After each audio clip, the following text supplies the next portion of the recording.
Pronto, consegui. É isso. Ainda Podemos bem. começar. Desculpa, gente. Congelou tudo. Suspensezinho aqui. Nada com gente esperta. Bom, então, podemos dar início. Eu vou antes apresentar o André. Foi difícil o nosso encontro, né, André? Porque desde o ano passado a gente tinha combinado no primeiro semestre. Sim. E aí teve esse pandemônio todo, tudo do primeiro semestre não pôde ser, passou para o segundo, uma confusão. Enfim, estamos aqui nesse novo modo de estar com, né? Então, deixa eu apresentar a Andréa Velar, psicanalista, membro da SPID, Sociedade Psicanalista Iracidole, doutora em Teoria Psicanalítica pela UFRJ. E o curso que ele propôs aqui teria como objetivo pensar sobre o originário no pensamento ferenciano e propor uma nova perspectiva da prática psicanalítica frente ao sofrimento contemporâneo. Não é isso, André? Então... É a proposta, é a tentativa. Bom, gente, boa noite a todos, né? É um prazer estar aqui mais uma vez, né? Pelo convite da Vera, né?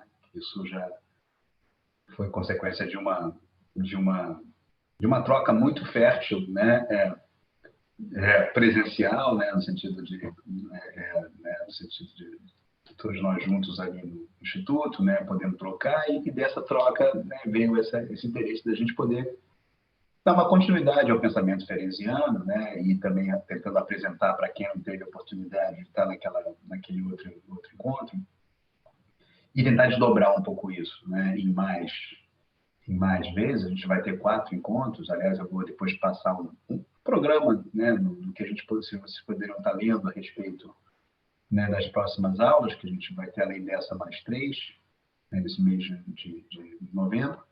Mas a ideia, né, e eu vou passar o programa depois para vocês vão receber, mas a ideia, então, o objetivo fundamental aqui é a gente poder pensar o que seria o específico, né, do pensamento ferenciano, e o que eu vou colocar também mais para o específico seria o que eu considero mais autoral do pensamento ferenciano, né, a respeito, né, da origem subjetiva, da origem da subjetividade, e poder também aprofundar essa questão da origem da subjetividade e também pensar um pouco, aí já vai ser um desdobramento natural, né, quase que, né, inseparável, de que também a gente vai pensar, né, sobre o conceito, né, de pulsão de morte, como esse conceito de pulsão de morte ele vai ter várias opções e qual seria, digamos, o uso, né, ferenciano desse conceito, a torção ferenciana desse conceito, e qual o sentido, tanto em relação a esse originário, como em relação ao conceito de pulsão de morte, são,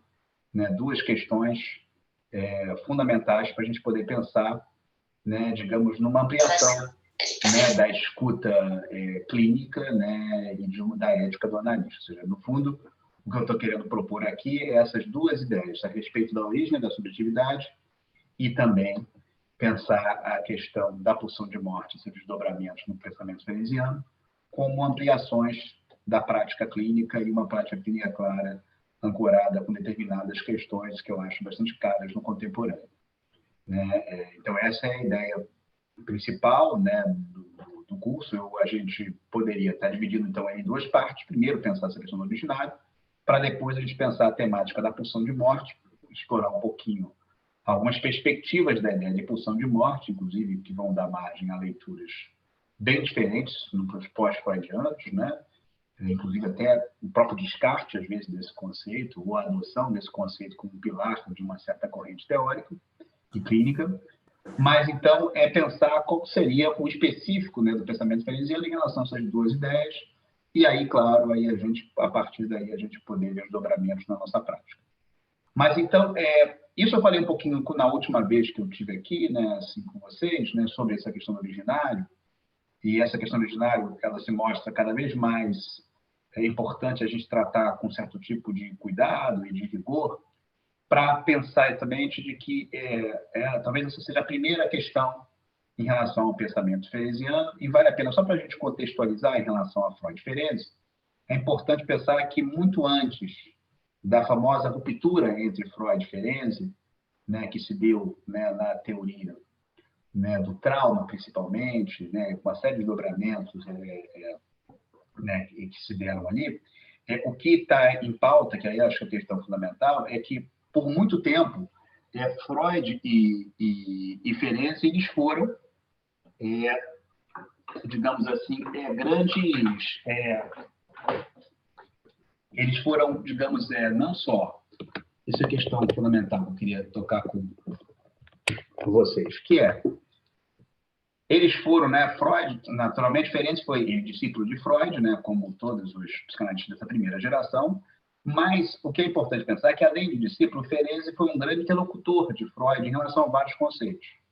Gosto sempre de falar que uma das alcunhas, das expressões de Ferenczi, era que Ferenczi ele era, na verdade, um analista dos casos difíceis, porque muitos casos que fugiam à lógica das psiconeuroses eram casos que eram, né, enfim, né, passados para Ferenczi, exatamente porque a clínica de Ferenczi ela se pautou exatamente por esses casos que fugiam das lógicas clássicas da psiconeurose, da histeria e da neurose obsessiva.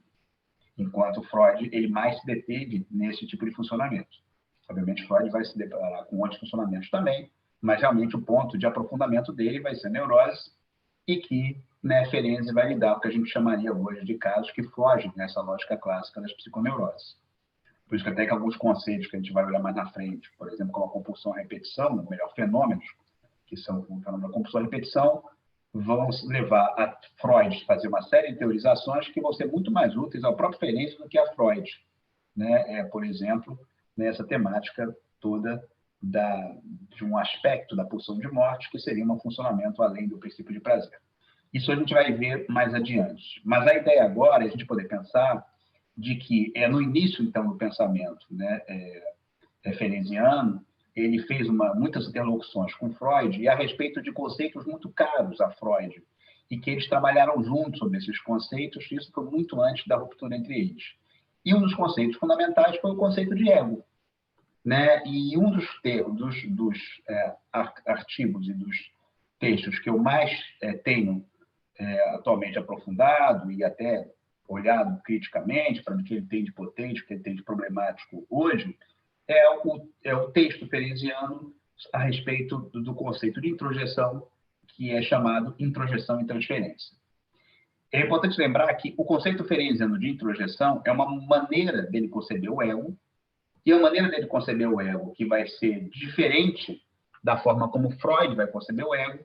E é importante que esse texto é um texto que é de 1912, ou seja, 2 anos anterior, né, ao texto Narcisismo, né? Mas, sem dúvida, ambos, tanto Freud como Ferenczi, estão ali, né, na verdade, tangenciando, né, pensando, né, a respeito do ego, às vezes apresentando reflexões muito próximas um ao outro, e às vezes, né, eles estão propondo ideias muito diferentes e bastante originais, e que, na verdade, o importante é poder para poder começar ao pensamento diferente, seria fundamental a gente poder entender qual é a ideia, né, que Ferenczi vai trabalhar, né, a partir do seu conceito de ego, e aí a gente vai poder pensar uma outra proposição a respeito do originário, né, e da prática clínica também.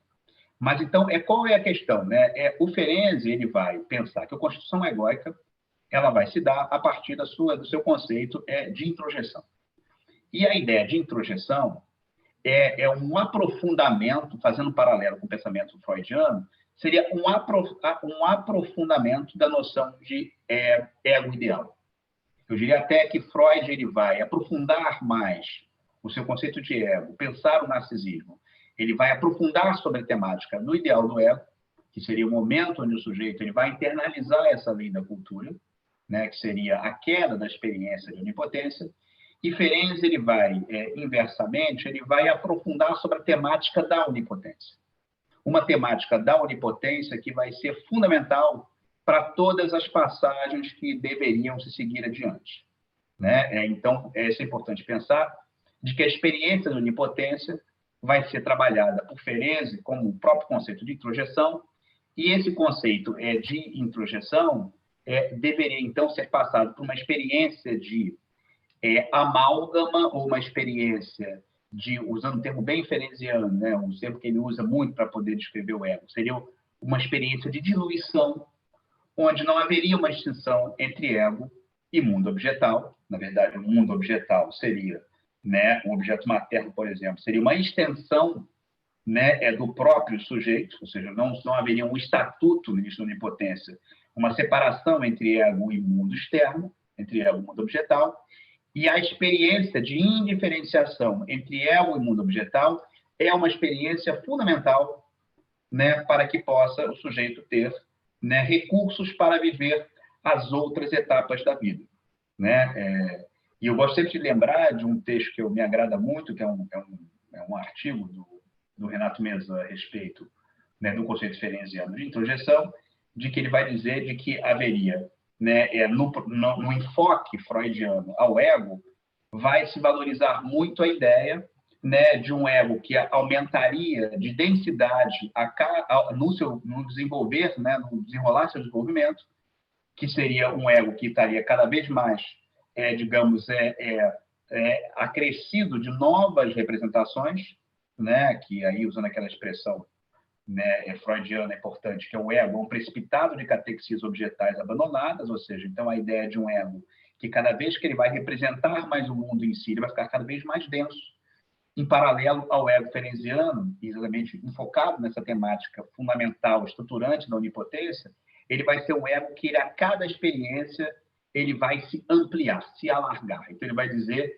de que, enquanto o ego freudiano, o enfoque freudiano ao ego, nos levaria a construir um ego que aumentaria de densidade, no ego ferenciano se produziria um ego que ele se alargaria em seu perímetro.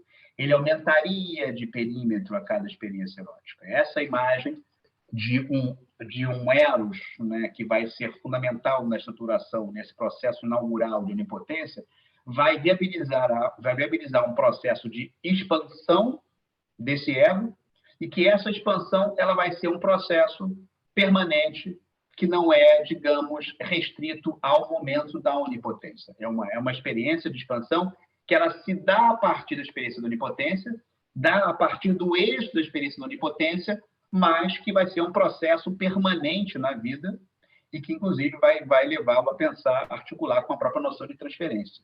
O texto ferenciano fundamental é introjeção e transferência, né? Que nessa ideia, ou seja, ele vai dizer de que esse ego, ou seja, o êxito da onipotência, vai propiciar, vai ser a matéria-prima desse processo permanente de expansão egóica, esse devir de expansão, e que, inversamente também, um mau desenrolar, né, um prejuízo nesse processo inaugural de diluição, vai produzir um processo permanente de contração do ego, né? Isso ele vai trabalhar tanto no texto Transferência e Projeção, quanto no texto Desenvolvimento no Sentido da Realidade e seus Estágios.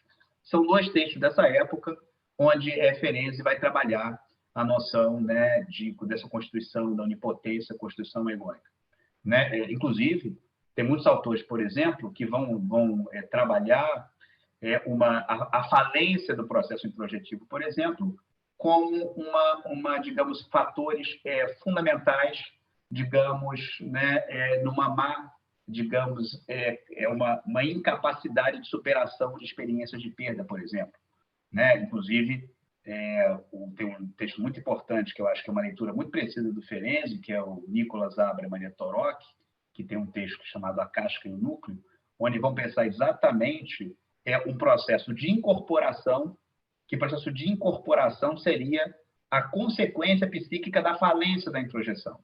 E que, inclusive, eles vão pensar de que seria uma modalidade, uma forma, uma certa dificuldade de produção do luto, mas que não se confundiria com a lógica da melancolia, por exemplo. Vai ser uma outra categoria, uma outra patologia do luto, se a gente quisesse colocar desse jeito. Mas o importante é frisar de que tudo decorre de um mau andamento do processo introjetivo, do mau andamento dessa experiência fundamental de onipotência. Então, o fundamental é entender que a experiência de onipotência, mais que uma etapa, ela vai ser fundamental, né, que ela se dê de um certo modo para que as possibilidades futuras de enfrentamento das adversidades da vida se dê a partir dessa experiência bem-sucedida de onipotência, né? E de um alargamento permanente. Inclusive, tem uma imagem que eu acho fundamental para a gente poder entender, que isso são comentários de Abraham Torok sobre referências, mas que eu acho precioso, que vai se colocar o seguinte, de que, na verdade, é muito antes, não só o Abraham Torok vão falar isso, o André Guin também vai falar a respeito das suas questões a respeito do erótico, né, e da construção egóica, mas de que é muito mais importante, para o êxito do processo introjetivo, muito mais importante de que eu introjete o objeto, ou seja, introjete o objeto materno, eu tenho que, fundamentalmente, introjetar a capacidade de ligação que o objeto deveria ter. Ou seja, mais do que internalizar o objeto no processo introjetivo, eu tenho que introjetar a capacidade do objeto se vincular a outros objetos. Por isso que nós coloca para dentro não o objeto, mas a capacidade dele se ligar. O André Green, por exemplo, pensando em cima do Ferenczi, vai pensar essa ideia que eu acho interessante, que vai dizer o bebê precisa amar, o vincular-se. Né? Vincular-se, né? Ou seja, o bebê precisaria o vínculo do bebê deveria ser com o vincular-se antes de ser a capacidade de internalização do objeto. Então, eu tenho que amar ou amar antes de amar o objeto. Essa questão é fundamental. Né? Eu tenho que amar a capacidade do objeto amar antes de amar o objeto. É isso que vai permitir com que eu possa não só internalizar o objeto, mas que eu possa internalizar novos objetos na vida. Então, fundamental, amar o amar antes do objeto. Né? É isso que vai ser compartilhado na função do objeto materno em relação ao bebê na sua experiência inaugural de onipotência. Né? Que essa questão acho que é fundamental, inclusive é uma das definições do objeto. O objeto ele o que se acontece no processo introjetivo seria exatamente a capacidade do objeto ser um mediatizador das pulsões. Ou seja, como se o objeto tivesse que ser um agente, né, da capacidade do sujeito estar exercendo, né, ou seja, uma ligação, né, enfim, né, poder transformar uma pulsão que é puro transbordamento em, né, pulsão sexual, em, né, ligação com o mundo objetal. Então, o objeto materno ele vai ser um agente que vai viabilizar, né, a capacidade do sujeito se ligar com outros objetos. Né? E o problema quando se internaliza o objeto e não sua capacidade de ligar-se, aí a gente poderia pensar em vários distúrbios, né, nesse sentido. Né? Mas isso tudo, gente, então a ideia principal agora é para a gente poder pensar de que a capacidade de introjeção seria essa experiência erótica fundamental que vai produzir um alargamento, uma expansão permanente desse ego, e aí as outras etapas dependerão, então, do êxito dessa etapa, e o fundamental dessa etapa digamos, que se internalize o gosto pela ligação, o gosto pelo amar, o gosto pelo vincular-se. Né? Esse é um tema que, inclusive, vai poder, né, ser ampliado né, desdobrado em muitas questões que ele vai pensar depois a respeito, né, do que dá errado nesse problema, e, né, ou seja, o que dá errado nesse processo de desenvolvimento e quais as consequências disso. Eu gosto de pensar que o primeiro Ferenczi ele vai pensar, digamos, ele vai criar uma teoria onde tudo dá certo para depois pensar aonde tudo, teoricamente, daria errado, que seria o Ferenczi do trauma, mas o tudo errado seria ainda, digamos, botemos umas aspas aí, para entender que esse tudo errado seria momentos de traumas, experiências de trauma, experiências, né, de falhas ambientais muito precoces, mas que ainda assim o ego conseguiria construir formas paradoxais de sobrevivência. Ou seja, mesmo quando haveriam essas experiências, o Ferenczi vai teorizar, inclusive, com um ego que se fragmenta, e a fragmentação, por exemplo, seria uma forma sofisticada de sobrevivência, né? Enfim, diante de experiências traumáticas muito primitivas. Né? Então, esse seria o Ferenczi, onde tudo vai se dando certo, onde a experiência de impotência vai se dar muito bem, obrigado, e ele vai pensar, no final da sua obra, vamos ver se a gente consegue falar um pouquinho disso, ele vai teorizar muito isso sobre o mundiário clínico, variadas maneiras de fragmentação egóica, que são formas, né, particulares de sobrevivência. esse é um ponto, né? Então, para a gente poder pensar, então, da importância dessa ênfase, enquanto Freud vai trabalhar muito a noção do ideal do ego, enquanto a internalização dos modelos parentais, internalização, né, da lei, né, e os seus desdobramentos, Ferenczi vai pensar de que a condição primitiva, originária, ela vai ser a vivência, né, arcaica, vai ser fundamental para a capacidade do sujeito poder depois internalizar a lei e por aí vai. Agora, ou seja, é o êxito do ideal do ego ideal que vai viabilizar, né, o êxito da formação do ideal do ego. Agora, o Ferenczi ele vai mais além, né, e claro que isso vai ter que ser contextualizado, isso eu quero sublinhar com muita calma, é a ideia de que o Ferenczi, diferente de Freud, ele não vai pensar o originário a partir da experiência do trauma do nascimento. Né? Então, isso é fundamental a gente poder lembrar do Freud para poder contextualizar o Ferenczi. Ou seja, Freud ele vai trabalhar, né, enfim, né, e estamos falando aqui, claro, da primeira geração da psicanálise, isso vai sofrer muitas modificações, muitos acréscimos depois, com os autores pós-freudianos, mas nesse momento é importante entender que o sujeito freudiano ele parte do seguinte pressuposto. Qual o pressuposto? A ideia de que haveria uma experiência de desamparo, uma experiência de transbordamento emocional a partir da experiência do nascimento, e dessa experiência do nascimento haveria uma experiência de satisfação, que seria o apaziguamento dessa experiência, né, primitiva, né, de sofrimento, que seria do trauma do nascimento, e dessa experiência de satisfação haveria toda a organização do psiquismo. Inclusive, a própria noção de desejo, ela seria, na verdade, uma busca por uma reprodução dessa experiência primitiva de satisfação, que seria um apaziguamento do desamparo. Freud, inclusive, ele vai, na inibição sobre a angústia, vai poder depois revisar sua teoria da angústia e vai articular essa teoria, a angústia do trauma de nascimento. Né? Agora, Ferenczi, ele vai para um outro caminho. Ele vai pensar o originário da construção subjetiva não vai se dar a partir do trauma do nascimento. O originário vai se dar a partir da vivência intrauterina.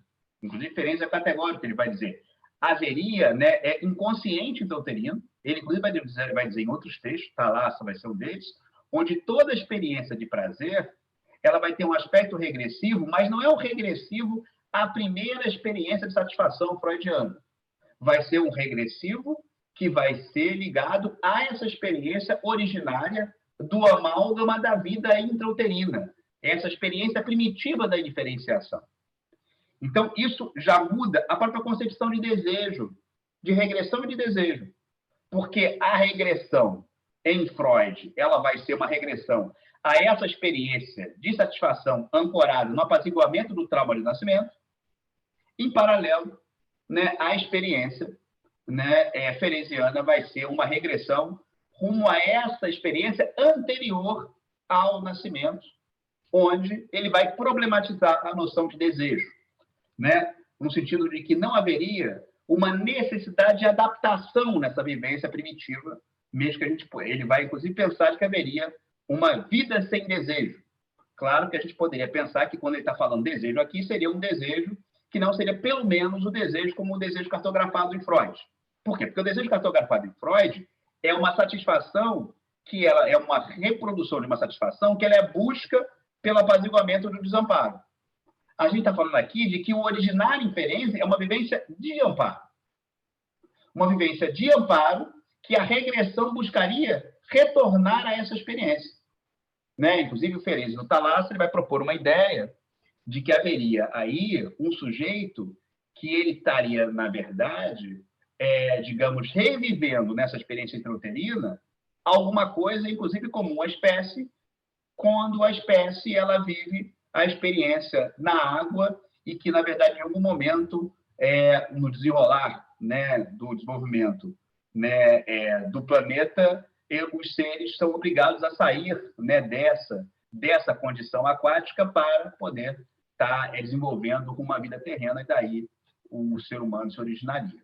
Então, haveria, na verdade, vai inclusive fazer um paralelo entre essa vivência do arcaico do ser, né, na água com a experiência da vida intrauterina, né, no líquido amniótico. Mas o fundamental é a gente poder pensar que, nesse momento, né, o que seria específico, então, do sujeito ferenciano e da regressão em Ferenczi? Que a própria noção de desejo não é um desejo ancorado à falta.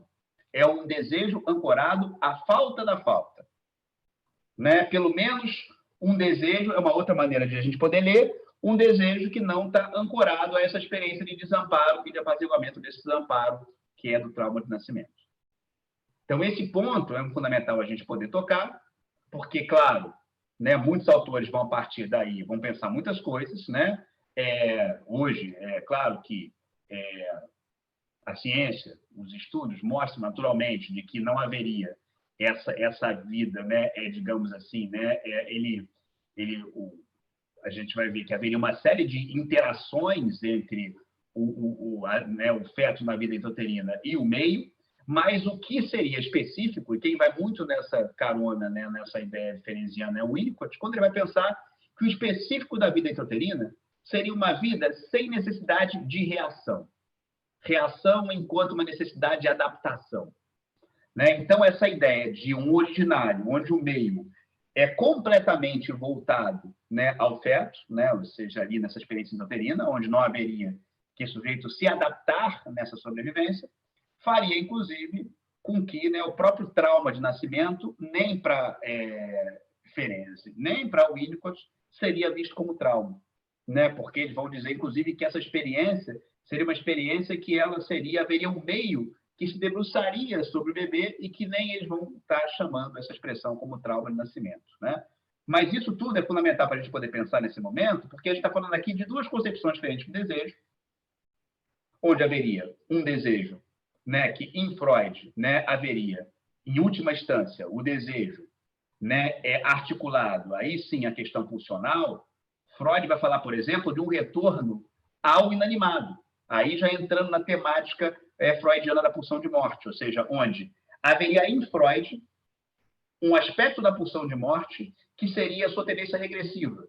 E uma das características da pulsão de morte seria a tendência ao zero, a tendência à morte, enquanto a tendência ao inanimado. Né? Enfim, enquanto para Ferenczi haveria uma tendência regressiva, mas que não seria uma tendência à morte, e seria a tendência a essa experiência intrauterina, né? Enfim, que estaria ali, seria, né, a gênese ali do psiquismo. Então, isso já é uma mudança, porque a Ferenczi já vai propor uma ideia da pulsão de morte, né, onde ele vai estar pensando numa regressão, mas que não seria uma regressão, em última instância, ao zero, ou seja, não haveria um princípio autônomo, destrutivo, a orientar a vida, salvo falhas ambientais bastante particulares. Né? Enfim, mas a questão é que o regressivo, a ideia do retorno, então seria em Ferenczi um retorno à vida e não à morte. Né? Um retorno a um zero, ou melhor, a gente não poderia chamar de um zero, porque haveria pulsação na vida intrauterina, mas seria uma vida sem adaptação.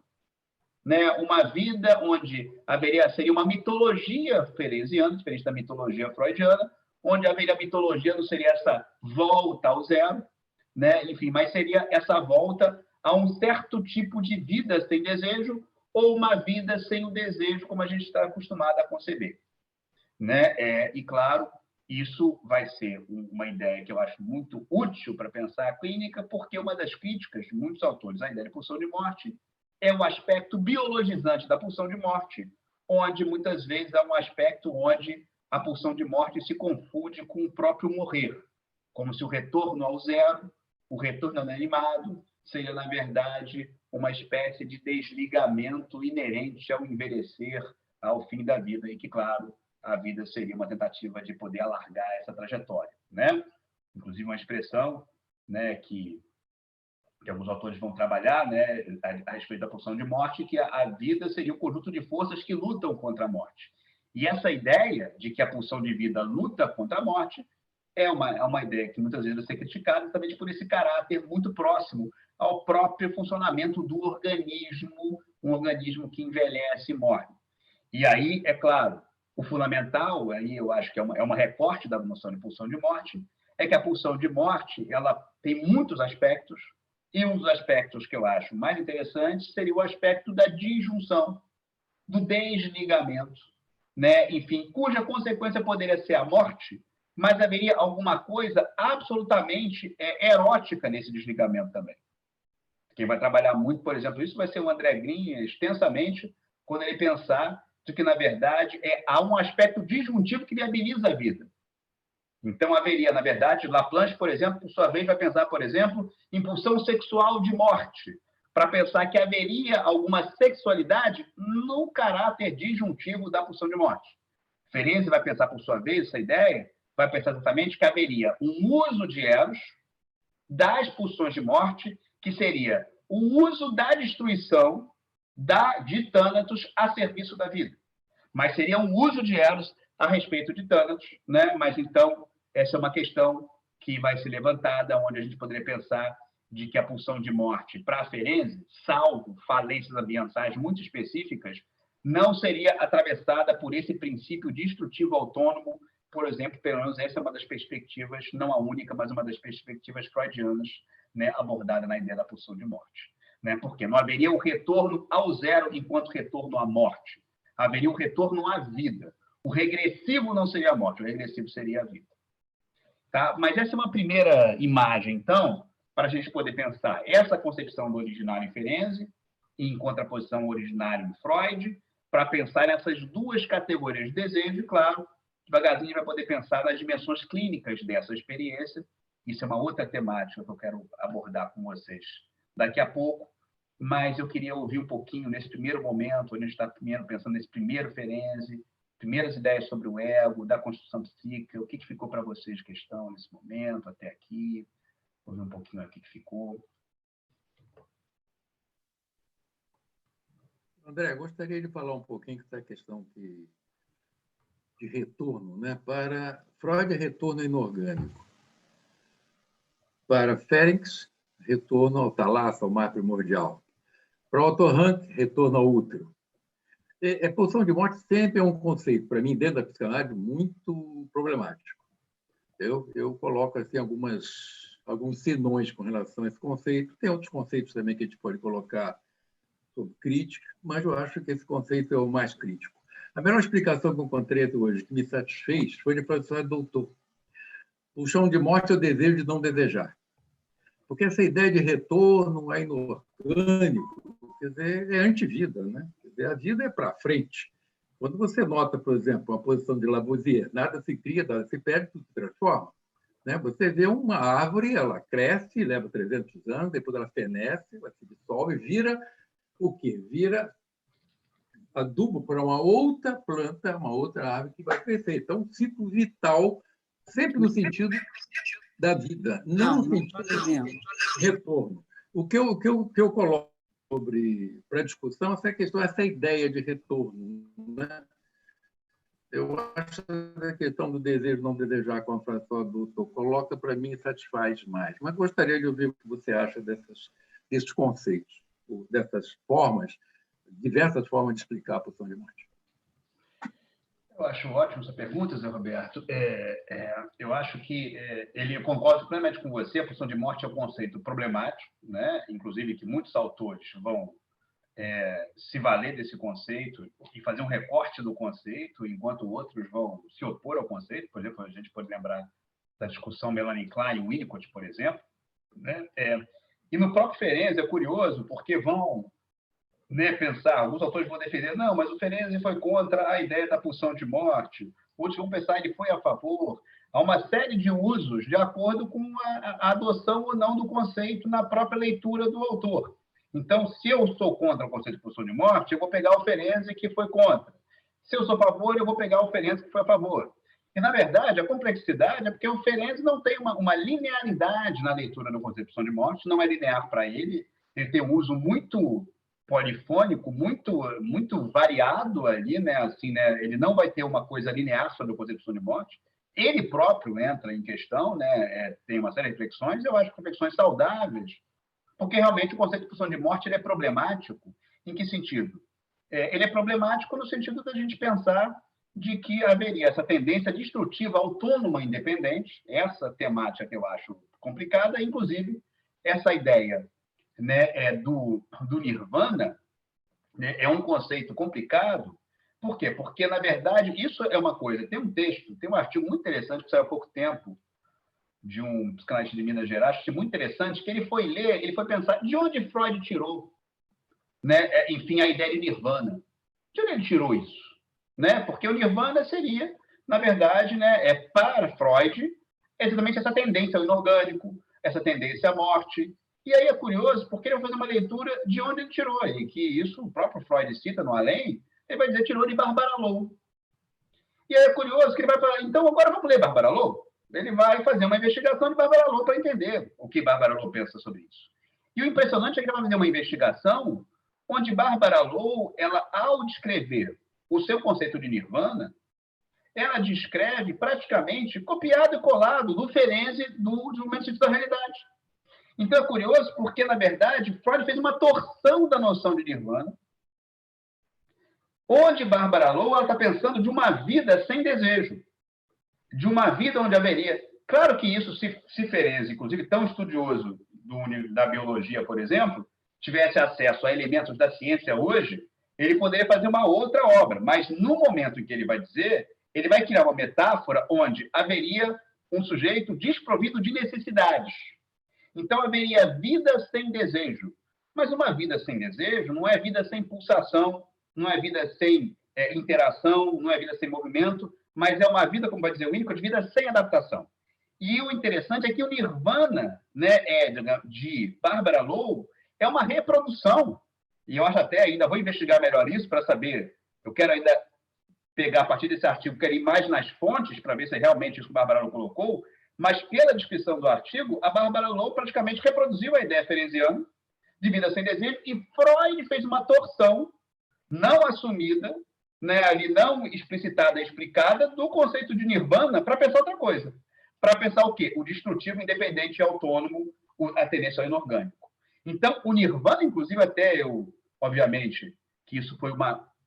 A psicanálise pensou essa ideia do pensamento oriental, sem também fazer articulações devidas, mas de que seria uma vida sem desejo, né? A ideia do nirvana, muito mais do que uma vida que desejo igual à morte. Então, a gente até assim, poderia pensar de que o nirvana estaria, né, de Barbara Lowe muito mais próximo do Ferenczi do que de Freud. E em Barbara Lowe ela vai se aproximar exatamente dessa ideia de um regressivo à vida, não regressivo à morte. Então, no fundo, o nirvana, na origem, é tendência ao orgânico, não tendência ao inorgânico. Uma busca pela experiência de satisfação do orgânico, ou seja, é pulsão de vida, em última instância, não é pulsão de morte. É tendência à vida, é uma vida particular, é uma vida com características específicas, uma vida onde a adaptação não é necessária, mas a vida. Então, na verdade, nirvana não seria pulsão de morte, nirvana seria pulsão de vida. É assim que eu entendo realmente esse aspecto conceitual, entendeu? Eu vejo, por exemplo, o budismo, por exemplo. O budismo tenta 8 caminhos que eles querem sair do samsara, que é o mundano, que está aqui, o comum, não é? E entrar na iluminação. 8 caminhos de treinamento para poder chegar à iluminação, que é atingir o nirvana, como eles pensam sempre. Uhum. Né? Obviamente, não sei se algum budista conseguiu, né? Mas que eles tentam. Tá? Então, esse conceito que fica, que é muito problemático, eu estou falando realmente. Você está colocando coisas aí boas para se pensar, está jogando uma série de... Ô, André, Fala, posso... André? Claro, fala, Vera. Posso falar? Eu queria pegar um caminho totalmente diferente. Se a gente pegar os 2 princípios freudianos que ele fala sobre Eros, que é um princípio aglutinador, e ele fala do oposto, que seria, em vez da gente denominar a pulsão de morte, se a gente tirasse o morte e falasse em caos, que é exatamente o oposto, o princípio dissociativo, a gente poderia tirar da cabeça um pouco essa ideia de morte, de coisa. Seria um princípio aglutinador Eros e um princípio desaglutinador, né, que separa, que desfaz, não necessariamente agressivamente, mas, né, para se reconstruir de uma outra forma. Então, eu acho que, se a gente pensar dessa maneira, não fica tão assustador, talvez, ou tão complicado fazer essa ideia de pulsão de morte, porque pulsão já a gente já tem essa ideia que seria alguma coisa vital, e parece que paradoxal, uma pulsão de morte, né? Então, não sei, eu pensando como dois princípios opostos de aglutinação e de separação, pode ser que deve... E fiquei também pensando sobre esse retorno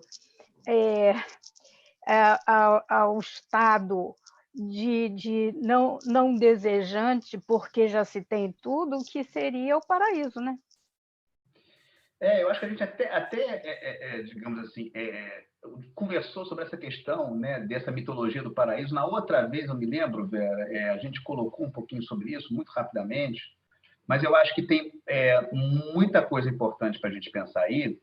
Eu, inclusive, penso, né, de que a meta das pulsões de vida, eu me agrada muito mais pensar a pulsão de vida, né, não como ligação. Eu não penso que o grande objetivo de Eros, né, a grande motivação de Eros não é a ligação. Né? A grande motivação de Eros é a produção de unidades cada vez mais complexas. Isso é uma das expressões de Freud para pensar a pulsão de vida. Né? Embora ele vai defender a pulsão de morte como soberana, né? Eu acho que também ele está escrevendo isso num certo contexto muito complicado da história, né? Enfim, né? Mais das grandes guerras. Agora, de alguma forma, o que eu acho fundamental a gente poder pensar é que a produção de complexidade, né, ela envolve exatamente o princípio disjuntivo da pulsão de morte. Ou a gente pode pensar que a pulsão de morte é no lugar de pulsão de morte, pensar que é pulsão de desligamento, cuja consequência pode ser a morte. Esse que eu acho que é fundamental, né? Ou seja, a morte pode se dar por uma falência, né? Ou seja, nesse processo de junção-ligação.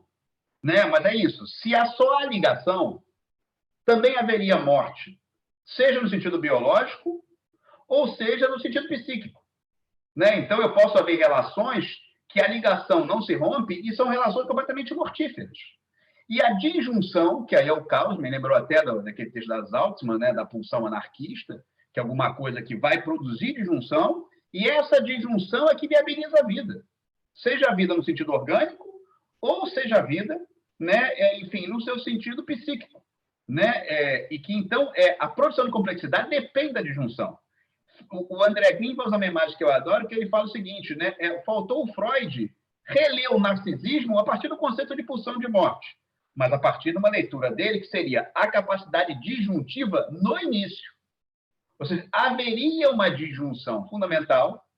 Ele vai dizer, inclusive, que o não, né, seria fundamental. O Feliz vai trabalhar isso há muito tempo também, muito antes, que ele vai dizer que haveria alguma experiência disjuntiva que viabilizaria a vida, que viabilizaria, né, a saída de uma condição de onipotência, né, muito anterior à experiência, né, da questão edípica. Isso é fundamental. A disjunção, o papel das pulsões de morte ou pulsões de desligamento, uma expressão cada vez mais eu uso, pulsão de disjunção, de desligamento, seria fundamental exatamente para que o sujeito aí não caia, no que acho que o José Alberto tocou, que ele falou agora da doutor, e que eu acho que o Green vai falar uma ideia que é muito interessante, que ele fala: eu tenho que dizer não ao outro para dizer sim a mim mesmo. Se eu não disser não ao outro, eu não posso dizer sim a mim. Então, haveria uma desejo de não desejar, mas aí seria o contrário dessa vida sem desejo feresiano, que o desejo sem desejar já seria uma consequência da falência da disjunção. Ou seja, se, por exemplo, eu internalizo não a capacidade do sujeito do outro materno se ligar, mas eu internalizo apenas o outro, eu crio uma espécie de altar ali de reverência a esse objeto, e com isso eu não posso me ligar a mais ninguém. Aí seria a falência da introjeção, que seria uma falência de uma certa, né, disjunção, que viabilizaria, depois levaria a várias possibilidades objetais futuras. Então, haveria uma ligação e, ao mesmo tempo, haveria uma disjunção na origem, que essa combinação, união-disjunção, é o que poderia produzir a vida. Né? É isso que eu acho que é fundamental. Por isso que é o amálgama da pulsão de vida e pulsão de morte, ou amálgama das pulsões de ligação e disjunção que viabilizariam a vida. E por isso que o Ferenczi vai, inclusive, trabalhar muito a ideia, né, de uma experiência originária de vivência do paraíso. Inclusive, ele vai falar de que a vivência, na verdade, ele vai falar da experiência de catástrofe como uma experiência muito fundamental na estruturação psíquica. Ele vai dizer que foi a catástrofe da secagem dos oceanos que levou ao desenvolvimento. E a catástrofe do fim da vida intrauterina que levaria à experiência de nascimento, que ainda assim não seria trauma, se houvesse um meio capaz de se disponibilizar a essa experiência. Né? Inclusive, tanto o Ferenczi como o Winnicott vão dizer o nascimento não é trauma, diferente de Freud. Nascimento é trauma, né? Só se tudo der errado. Né? Ou seja, então, o trauma no nascimento é exceção, não é regra. Né? E que se, na verdade, um bom nascimento levaria ao bebê se adaptar só um pouco ao meio, não além do que é necessário, não além de uma certa faixa que faria com que o sujeito ele continuaria mantendo o que o Winnicott diz de continuidade do ser. E essa continuidade do ser, né, enfim, ela não vai ser destruída por uma adaptação temporária episódica. Isso é o Winnicott e Ferenczi dialogando diretamente. Inclusive, o Ferenczi vai dizer de que o trauma se daria muito mais pela inserção na cultura do que a partir da experiência no nascimento. É uma ideia que ele vai querer colocar. Mas, então, assim, sem dúvida, eu acho que tem uma experiência de um originário, né, enfim, que é um originário ligado a uma experiência de amálgama, uma experiência radical de onipotência, e essa experiência radical de onipotência vai viabilizar a expansão permanente desse ego, que, inclusive, vai ser articulado com a questão da transferência, onde a própria análise vai ser um espaço de continuidade dessa expansão. Né? E ele vai dizer que experiências primitivas de contração, elas vão produzir experiências futuras de contração também. Né? Mas, então, o ego aí ele não se faz numa etapa. É um processo permanente, mas que depende dessa experiência originária de amálgama e de onipotência. Né? Seria um pouco por essa via. Né? Mas ouvi um pouquinho você, gente, mais, o que ficou de questão nesse momento? André. Fala. Marilei, eu queria que você falasse a capacidade de vinculação, então, é algo que é introjetado, não seria algo inato. Pois é, esse tema, Marilei, eu acho que é fundamental, né? Porque, no fundo, né, qual é o papel do objeto para Ferenczi? Né? O objeto, ele, mais do que ser um objeto a ser internalizado, ele vai ser um objeto que ele vai ser o mediatizador das pulsões, é uma imagem que me agrada. Como se ele fosse um objeto a auxiliar a capacidade do sujeito se ligar aos objetos, se ligar ao mundo objetal. Então, é por isso que essa ideia do amar não um objeto, ou antes de amar um objeto, tem que amar a capacidade do objeto amar a capacidade do objeto se vincular, isso a permitir com que eu deixe de ficar atrelado eternamente ao objeto e possa buscar novas vinculações. Por isso que essa capacidade ela não seria inata para Ferenczi, inclusive ele vai dizer de que, né, o auge essa imagem eu gosto muito, né, da criança mal acolhida de sua pulsão de morte, ele vai dizer que o auge da vida não seria a infância, não seria o bebê, o auge da vida seria a velhice. Em que sentido? Porque o sujeito está mais ambientado com a capacidade das pulsões de vida, ele teve um bom êxito nessas experiências, né, de ligar, ou seja, houve uma experiência ambiental que viabilizou o ligar-se na vida, e ele estaria, de alguma forma, né, enfim, mais acostumado com Eros, mais familiarizado com Eros, por conta de uma vida onde as ligações foram se dando ao longo de décadas e décadas. E o bebê estaria mais, né, enfim, acostumado ao não ser do que ao ser, digamos assim. Claro que isso ainda é um Ferenczi que vai trabalhar um viés da pulsão de morte ainda problemático, mas ele vai dizer de que, se há um mau ambiente, né, eu morro de causas naturais. Então, se o ambiente não me ofereceu a capacidade de ligar, eu posso morrer de causas naturais. Então, essa ligação ela não seria inata. Essa ligação ela se daria num bom encontro, onde haveria a oferta e a adoção da capacidade do objeto materno se ligar, ou qualquer outros que vieram a fazer essa função materna. A função materna não se confunde aí com mãe, nada disso, significa que todos os participantes dessa experiência ambiental primária, né, quem quer que seja, né, enfim, né, e que aí por aí vai. Mas então não seria realmente uma capacidade inata, seria uma capacidade a se dar no encontro com o outro, né? Entendi, obrigada.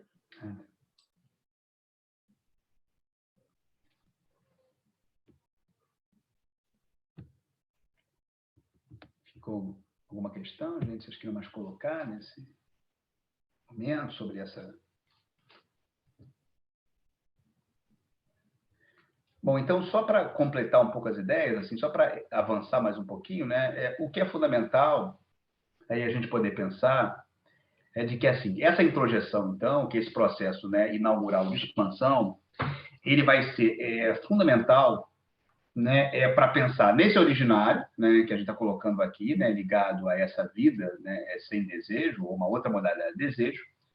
Isso vai levar a uma outra, para mim, visada da clínica, né, porque, de alguma maneira, a gente está falando de que o desejo ele não é uma fantasia que encobre, né, o desamparo, que encobre a experiência originária, né, de desamparo, mas a gente está falando de uma concepção onde, na origem, é o amparo que se opera e não o desamparo.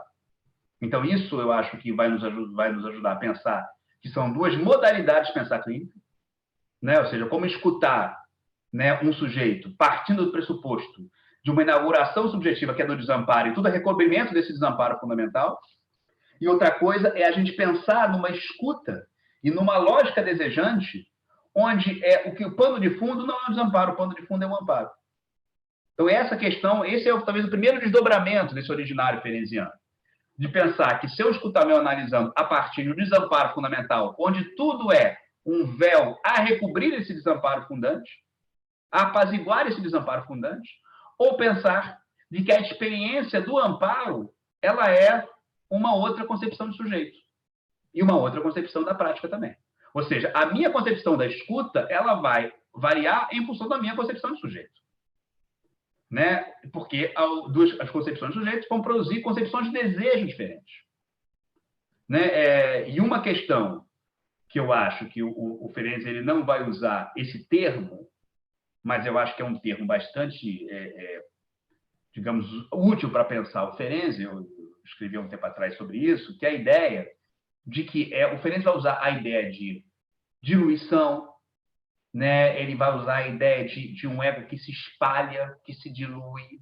E eu acho que dá muita margem para a gente poder pensar numa noção de ego como rede. Que essa foi uma ideia que eu pensei, de um ego como rede, um ego que se espalha, mas o Ferenczi vai trabalhar algumas ideias, que eu falei isso também, eu acho que na última vez que eu vim aqui, né, só recapitulando um pouco essa ideia, de que é fundamental, de que assim, o ego ferenciano, ele vai se dar a partir de um complexo processo de introjeção e projeção.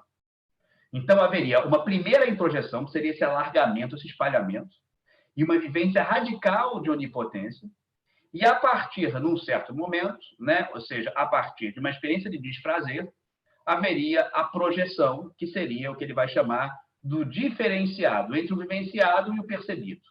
Então, em algum momento, se produziria uma diferença entre o que eu vivencio e o que eu percebo, entre o vivenciado e o percebido. E aí, inclusive, ele vai dizer de que há sentimentos que vão se produzir a partir do desprazer que decorre do fim da onipotência, ou desse fim gradual da onipotência. Essas experiências de ódio e, ao mesmo tempo, de amor, ou seja, esses sentimentos muito primitivos, eles vão ser sentimentos que vão ser fundamentais para que se possa depois inaugurar a experiência, né, mundo externo e mundo interno. Então, isso é fundamental a gente poder pensar. Isso é um texto do Ferenczi, que talvez eu queira até voltar e com vocês nele também. São uns pedaços muito interessantes, que ele vai dizer que haveria uma experiência de desprazer que produziria afetos muito primitivos, e esses afetos primitivos vão ser o que vai permitir o sujeito diferenciar mundo externo e mundo interno. Então, os afetos de ódio, os afetos de amor, o ódio pela ausência do objeto, esse objeto que era contingente, que era a minha extensão, de repente passa a ser um objeto que eu não tenho controle sobre ele, então haverá um ódio decorrente dessa frustração e um amor, né, e uma satisfação, né, decorrente dessa chegada do objeto. E esses afetos primitivos do ódio, né, e do amor, eles vão ser os afetos que vão inaugurar essa passagem, né, para o mundo objetal, para a diferenciação entre mundo interno e mundo objetal, que vai ser o processo que o Ferenczi vai chamar de projeção.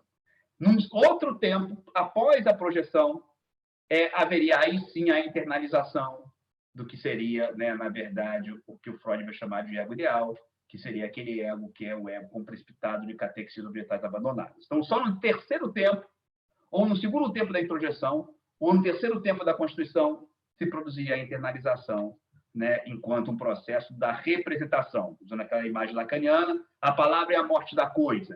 Então, isso seria, né, representar o pai, representar a mãe, seria uma etapa posterior a esse processo de introjeção, projeção, e aí sim uma segunda fase de introjeção, que guardaria até o paralelo entre o que a gente poderia chamar, por exemplo, do masoquismo secundário, se a gente pudesse pensar num certo Freud.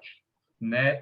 Mas, então, essa ideia de que eu só posso internalizar o mundo, só posso representar o mundo dentro de mim a partir de um bom êxito dessas experiências fundamentais, um bom êxito da experiência da onipotência, e, claro, aí o que está em pauta seria, né, a condição a vivência da onipotência é a condição para a representação do mundo objetal, né, para a internalização do mundo e a superação das adversidades.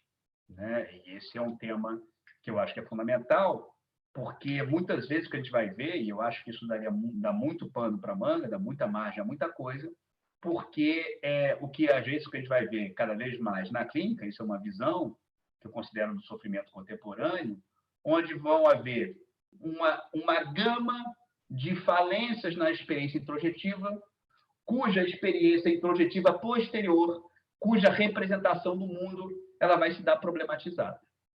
Né? Então, isso é uma questão que eu fico pensando muito de um processo, né, que eu chamo de vazio psíquico, onde, na verdade, eu posso estar no mundo, mas a minha capacidade de ter um certo tipo de fruição da experiência do mundo, ela é uma experiência, muitas vezes, problemática exatamente por falências dessa experiência de onipotência.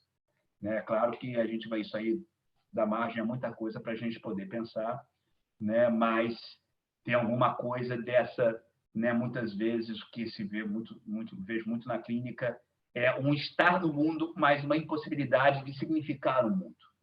Eu posso significar o mundo enquanto ato objetivo, enquanto um ato racional, mas uma falência na capacidade de fruição.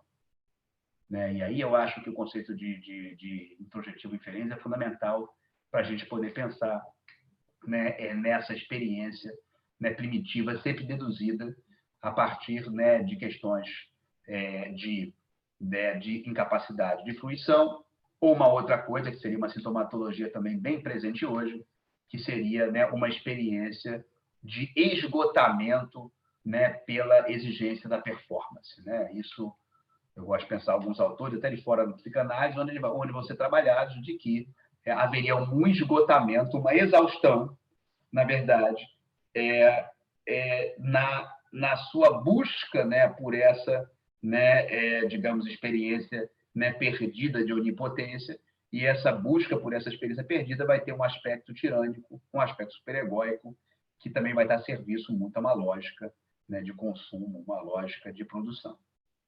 Mas isso, claro, estou falando de uma maneira muito especial. Isso a gente vai poder explorar depois. Mas ouvir um pouquinho vocês, gente. O que ficou de questão?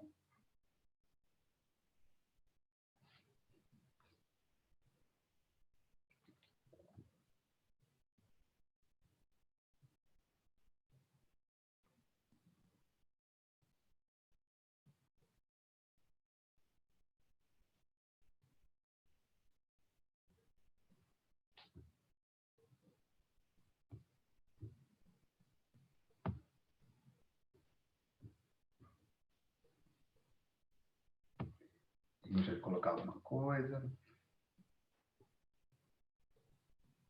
Não precisam também ser, né? A gente pode aqui mais livre associar junto, né? Muito mais também, além das perguntas, eu acho que toda livre associação, ela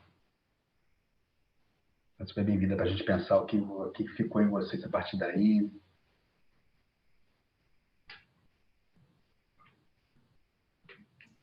E como é que isso influencia na escuta da clínica? Pois é, então, você colocou essa questão, Vera, tem mais uma questão agora que eu vi aqui no chat também, né, de que a projeção está associada ao prazer da onipotência.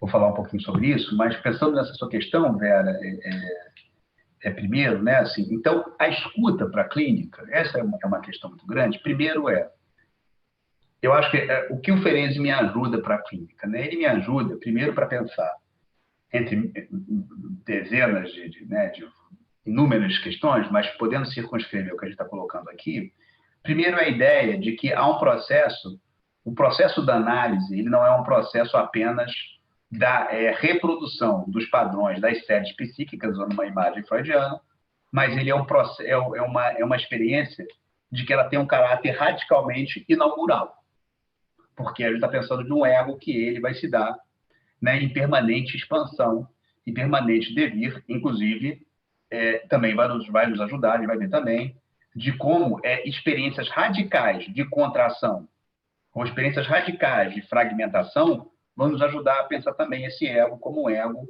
que ele vai precisar levar o sujeito a se defender, né, de uma série de experiências que, para a maioria das pessoas, elas seriam absolutamente saudáveis e desejáveis. Né? Então, esse é um tema fundamental, ou seja, né, como eu digo, com uma analisando que eu sempre trabalho essa questão, né? Eu digo, há uma espera por um parceiro amoroso, onde essa espera pelo parceiro não é uma possibilidade dela não esperar esse parceiro, não esperar por esse outro que partiu. Então, eu digo que é uma clínica, né, digamos, daquilo que se dá enquanto o outro não vem, enquanto o outro não chega, alguma coisa de que aquela esperança, né, ela, embora seja tratada por todas as pessoas ao redor dela como uma espécie de sintoma, que leva a uma série de colocações, no fundo, essa esperança é tudo que ela tem. Ou seja, ela não pode perder essa esperança. E nessa impossibilidade de perder essa esperança, então, essa esperança seria uma função egóica, né, uma função de estruturação. Então, no fundo, a gente vai pensar várias questões a respeito, né, desse ego, que muitas vezes ele vai se fragmentar, né, em função, por exemplo, de experiências de adversidade, de trauma, e que certas experiências do passado, por exemplo, elas não vão poder vir à tona. Né? E agora, pensando, isso seria a parte mais problemática do funcionamento psíquico. No que refere agora, o que a gente está falando é de que pensar o desejo a respeito de uma experiência, né, enfim, de um desamparo desde já dado, né, eu acho que isso já vai permitir com que a gente olhe a fantasia, né, como alguma coisa que seria um recobrimento desse desamparo inaugural, ou a gente pensar essa clínica a partir de uma experiência, né, originária do amparo, e que esse amparo foi perdido. Isso seria até permitiria a gente escutar, primeiro, né, dar um caráter muito mais realístico às experiências de desamparo, né, e também, claro, permitiria, né, com que a gente pudesse estar escutando a fantasia, né, como alguma coisa que se produziu, mas não a fantasia que é um véu que encobre esse desamparo original. Né? A fantasia, na verdade, ela é a tessitura de uma experiência original de amparo. A fantasia é uma narrativa sobre um amparo e não o recobrimento do desamparo. Isso muda muito essas duas concepções da clínica e que eu acho que uma coisa ela não invalida a outra, mas, sem dúvida, vão dar margem a duas concepções da escuta, onde a gente está falando desse originário do desamparo e esse originário do amparo. Né? Enfim, que, no fundo, eu acho que, na prática, isso ajuda a gente poder, né, escutar as experiências de perda, né, com um caráter muito mais forte, digamos assim, né, muito mais intenso. E, ao mesmo tempo, claro, aí também eu acho que um certo caminhar para análise, né, pode também levar a uma espécie de constatação desse caráter, digamos, de maquiagem da fantasia, de véu da fantasia, mas eu acho que isso pode levar o sujeito, às vezes, até uma própria melancolização na própria análise, como achar que tudo, na verdade, seria uma forma de cobrir esse desamparo ordinário. Então, eu acho que há uma série de desdobramentos, né, dessa experiência, né, dessa escuta desse amparo originário. E, claro, eu acho que também muda muito, né, digamos, a experiência também no nascimento, ela for pensada também, sequer ela, como uma experiência traumática, né? E também sequer ela como uma experiência de desamparo. Então, resumindo, há várias imagens, né, do amparo que vão estar atravessando o pensamento feresiano, que vão estar nos levando a escutar a experiência analítica de outro lugar, e também, claro, vão estar nos ajudando a pensar na experiência da análise como um espaço de inauguração, e não como um espaço apenas da repetição. Espaço da criação e, inclusive, um espaço, né, desse devir, e da mesma maneira que o objeto materno ele vai ser um objeto a ser o mediatizador das pulsões, o próprio analista também vai ter essa função, dele ser um suporte da transferência, ou seja, o analisando vai à análise para poder também vivenciar a experiência do compartilhamento da capacidade do analista de amar. Essa questão é fundamental, né? O que está em pauta não é a investigação apenas das experiências amorosas anteriores, fundamentais, e como elas se constituíram como padrões. Além disso, há uma experiência fundamental, que é a experiência, né, ou seja, de uma inauguração de novas capacidades de amar. O Barent vai valorizar, por exemplo, a ideia de um novo começo, a análise como uma experiência regressiva, como uma experiência do novo começo, ou seja, o que há de inaugural na experiência transferencial, não apenas como repetição. Esse seria mais ou menos um ponto, mas isso a gente pode desdobrar muita coisa, né? E acho que tem um outro Ferenczi, que isso eu também não entrei muito agora, que é o Ferenczi do trauma, que ele, sim, ele vai nos ajudar a ter uma relação com o passado que não é de uma investigação. É uma relação com o passado que muitas vezes vai ser de proteção, né? Onde o passado, o Ferenczi vai dizer que, às vezes, um projeto da clínica vai ser caminhar da parte viva à parte morta, porque ele vai trabalhar uma ideia de que, muito mais que recalcar, o que está em pauta é uma clivagem, ou seja, uma dissociação de uma história, né, que ela, muitas vezes, ela vai ser abordada com muito cuidado ou sequer abordada.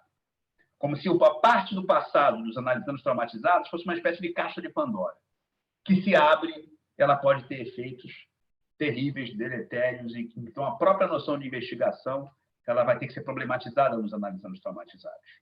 Porque o passado foi o que eu ignorei para sobreviver, mas uma relação de defesa muito mais radical que a experiência do recalcamento, por exemplo, e que não é, para mim, o clivar não é uma mecanismo de defesa, digamos assim, que ele se dá unicamente numa certa organização, né? Eu diria que sempre há algo do clivado, do retorno do clivado na experiência analítica, né? E que, claro, vamos pensar essas modalidades de manejo a partir desse clivado, do retorno do clivado, né? Que seria uma outra questão também diferente do recalcado e retorno recalcado. Até porque a barreira do recalque é um queijo suíço. Tudo que eu rechaço, volta. Enquanto a barreira da clivagem é de outra modalidade, que é o próprio ego que tem que se partir para sobreviver. Essa é uma outra questão, mas a gente vai desdobrar, então, tanto essa questão da introjeção e da clivagem, como operadores clínicos para outras possibilidades de escuta, outras possibilidades de intervenção. E essa questão acho fundamental, né? Agora, tem uma pergunta aqui que a projeção associada ao prazer da onipotência. Na verdade, Iliana, a projeção, ela, na verdade, ela depende de um êxito exatamente da introjeção, né? Ou seja, pelo bom andamento da introjeção que eu vou poder projetar, e projetar, na verdade, o que é meu, né? Eu projetar, na verdade, o que é do outro e manter o que é meu, ou seja, é uma expulsão daquilo que eu até então vivencio como meu, e essa experiência primitiva de expulsão do que não é meu e de manutenção no meu eu do que é meu, essa experiência ela depende do bom êxito da experiência introjetiva, do bom êxito dessa experiência de onipotência, onde tudo me pertence, tudo é obediente à minha vontade. O fracasso da onipotência vai impedir o êxito da projeção, da separação entre mundo externo e mundo interno, entre ego e mundo objetal. Né? Agora, fundamental é que há sentimentos muito primitivos que são necessários de serem vividos para essa experiência de separação. Né? E, claro, né, o que vai trabalhar muito a partir dessa ideia do Ferenczi é o Bion, quando ele vai dizer uma ideia que é muito interessante, que ele vai dizer, ao contrário do que a gente pensa, por exemplo, o próprio pensar, a capacidade de pensar, ela é alguma coisa que ela é posterior, né, aos pensamentos. O que o Bion vai falar? A gente pensa que a capacidade de pensar seria a própria produção dos pensamentos. Ele vai dizer que não. A capacidade de pensar é a capacidade de lidar com os pensamentos. Né? Então, ele está dizendo que os pensamentos vêm antes da capacidade de pensar. Isso é Bion. E um Bion que dialoga diretamente com o Ferenczi. E que ele vai dizer que, então, agora, o pensar... Então, o que é o pensamento em questão aí? É uma experiência de um pensar primitivo, um pensar atravessado por experiências emocionais primitivas. Então, né, a ausência do seio e todos os sentimentos que decorrem dessa ausência do seio, a perda da experiência da onipotência, ela vai produzir afetos primitivos, que são pensamentos primitivos, né? Ou seja, construções psíquicas decorrentes de experiências primitivas, e a capacidade de pensar vai ser exatamente, né, a forma do sujeito poder lidar com esses pensamentos. E aí, claro, o Bion vai trabalhar a ideia de que eu preciso, na verdade, o bebê ele projetaria essas experiências para fora e haveria um objeto materno capaz de receber essas projeções e devolver para o bebê de modo suavizado os significados. Isso é o que o Bion vai chamar, a partir das ideias de Melanie Klein, com certeza, que é a ideia de identificação projetiva. Né? Ou seja, no sentido dessa ideia de projeção, é assim que vai se constituir o sujeito. Um dia eu ouvi a frase que o pensar se situava entre o desejado e o percebido. Interessante. A gente pode pensar o desejado e percebido, mas se a gente puder pensar o desejado e percebido nessa experiência primitiva, onde esse que é o problema, né? Assim, a questão da introjeção é fundamental, porque o desejado, ele é um desejado da ordem da vontade. Em que sentido?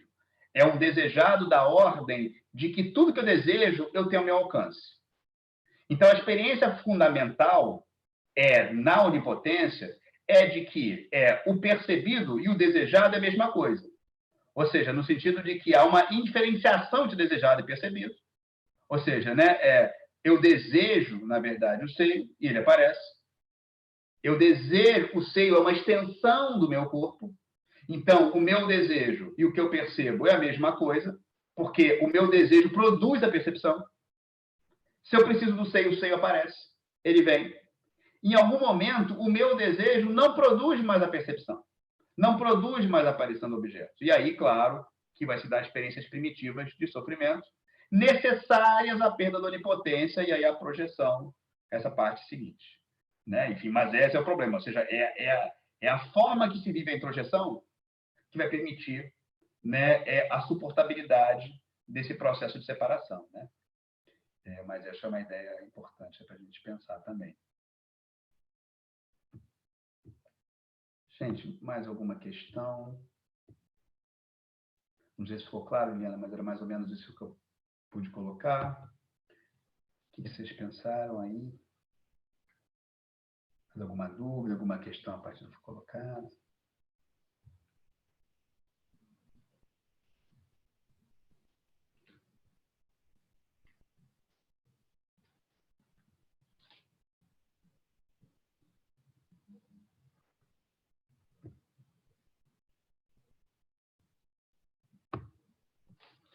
Bom, gente, o que eu estava pretendendo, assim, né, então, para as próximas 3 aulas que a gente vai ter, a gente poder pensar de alguma maneira, né? Hoje, praticamente, eu falei muito sobre esse conceito de projeção. Eu colocaria por uma questão de pouco tempo que a gente vai ter, ou seja, eu colocaria mais isso como texto de referência para vocês poderem estar lendo e aí trazendo qualquer pergunta.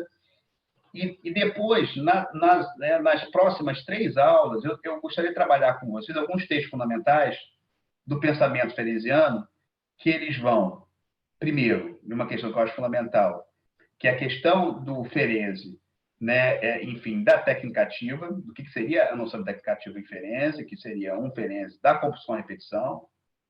E aí, talvez, eu poderia colocar, é uma ideia que eu pensei, alguns textos ferenzianos sobre a questão da pulsão de morte, para a gente poder, aí sim, pensar a questão desse Ferenczi do trauma, que esse talvez é o Ferenczi que eu gostaria de mais tentar explorar. Mas, então, a ideia é a gente poder pensar um pouco, né? O que seria esse Ferenczi? Da ideia da técnica ativa, mas para que a gente pudesse explorar, que eu acho talvez seja o Ferenczi mais importante, e eu acho talvez mais original. Eu falei um pouco sobre a técnica ativa na vez passada que eu vim aqui, mas eu queria explorar mais esse Ferenczi do traumático. Então, eu colocaria alguns apontamentos, mas para a gente explorar esse Ferenczi do trauma, porque é um Ferenczi que fala exatamente dessas experiências, né, digamos, de sofrimento psíquico, que vão fugir da lógica neurótica clássica e que eu acho que poderiam nos ajudar a pensar mais a potência, né, do pensamento dele para o sofrimento contemporâneo.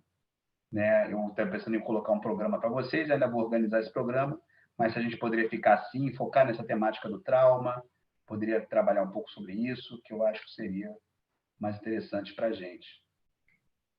O que vocês acham?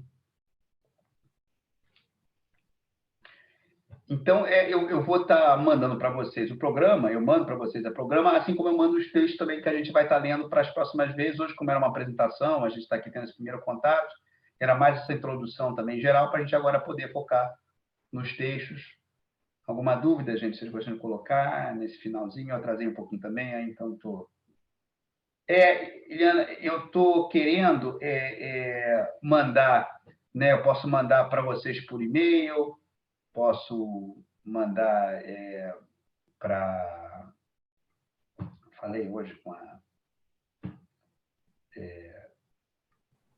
Esqueci agora. André, pode falar. Oi, Márcia, isso, Márcia. Falei com a Márcia. Fala, Márcia, tudo bem? Isso, eu ia falar... Tudo bem, pode mandar para mim que eu envio para todo mundo. Ótimo, tá ótimo. Eu falei com a Márcia hoje também, né, que eu vou mandar por WhatsApp para ela, e aí eu tenho o contato dela, então eu vou mandar para ela. Aí, inclusive, tem os textos já em PDF ali, que eu já consegui, então acho que vai ficar mais fácil para vocês terem acesso. Tá? Aí isso vai ser nas obras, ou talvez no Diário Clínico.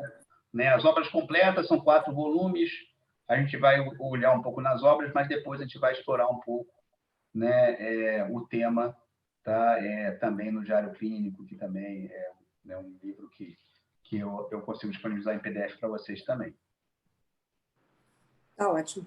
Tá bom? Obrigado, Márcia. Foi ótimo. Obrigada. Gente, obrigado. Então é isso. Que bom que a gente pode estar aqui de novo com vocês. Vera, obrigado mais uma vez pelo convite. Okay, e espero que a gente possa trocar sobre isso. E vamos aqui seguindo juntos, então, até semana que vem. Aí eu já mando para vocês ficam de acesso, tá? Tá ótimo. Dos textos e essa sequência dos conceitos e dos textos, tá bom? Boa noite. Obrigada. Gente, muito prazer. Tchau. Boa noite. Até semana que vem, tá? Obrigada. Tchau, tchau. Tchau. Até a próxima.